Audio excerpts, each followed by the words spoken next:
Welcome to the Slop Farm. Enjoy the video. You start by identifying the app type and why that matters. App Store apps remove differently than installer packages. Make sure the app is not running, quit it, and check Activity Monitor for helpers. Once done, back up any important documents, settings, or license keys so you don't lose data. Then open Finder and go to Applications or Launchpad. This first move places you where most removals begin, and it reduces errors later. Now you remove the app itself and its supporting files.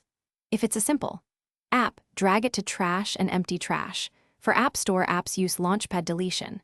For apps with installers, use the provided uninstaller or run the vendor's removal routine. Alternatively, use pkgutal forget for packaged installs. Next, inspect ~library and /library for caches, containers, and plist preferences. Delete related folders to avoid leftovers. If you prefer automation, run a trusted cleaner to handle buried files.